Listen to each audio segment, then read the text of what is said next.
How to check blood pressure. Hello friends, আজ আমি আপনাদের দেখাবো কিভাবে ব্লাড প্রেশার চেক করতে হয়।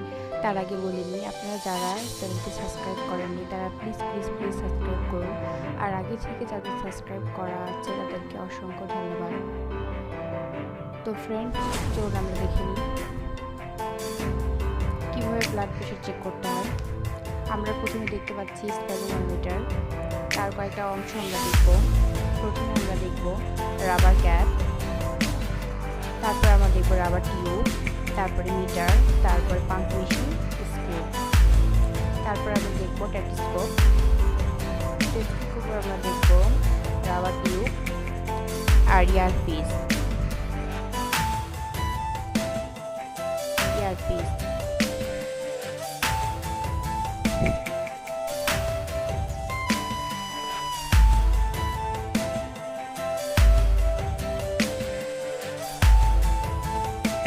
আমরা প্রথমে আটার নির্ধারণ করে সেই জায়গাতে আমরা দিব, তারপরে রাবার ক্যাপটা লাগিয়ে দিব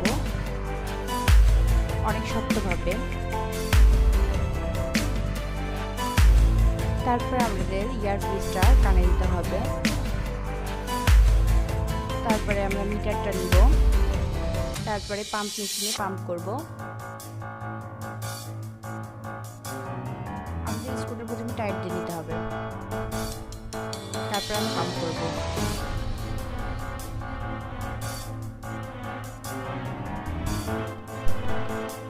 তো ফ্রেন্ডস, আমরা 200 পর্যন্ত উঠাবো, তারপরে আস্তে আস্তে ভিজা করে দিয়ে বাতাসটা বের করে দেব। তারপর যেখানে আমরা প্রথমে বিট শুরু হবে সেটা নিব, আর যেখানে শেষ হচ্ছে সেটা নিব। এভাবে আমরা পরপর তিনবার করব। তারপর আমরা গড়টা নিব, তিনবার চেক করার পর গড় নিব। যেখানে আমাদের প্রথমে শুরু হচ্ছে বিট দেওয়া সেটা হবে আমাদের সিস্টেমিক প্রেশার, যেটাতে শেষ হয়ে যাচ্ছে সেটা হবে আমাদের ডায়াস্টোলিক প্রেশার। এখানে আমরা বয়স যদি একটু বেশি উঠাতে পারি, যদি কারো বয়স 45-এর উপরে হয়ে যায় সেটা আমরা 200 উপরে উঠাতে হবে, কারণ ব্লাড প্রেশারটা অনেক বেশি হয়ে যায় তার জন্য। আর 18-র উপরে সেখানে আমরা 200 পর্যন্তই করতে পারি।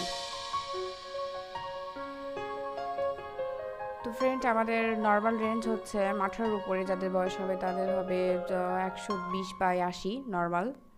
আর তাদের 45-এর উপরে গেলে সেখানে 140/80-90 হতে পারে। তো ফ্রেন্ডস, আমরা দেখে নিলাম কীভাবে ব্লাড প্রেশার চেক করতে হয়। আল্লাহ হাফেজ।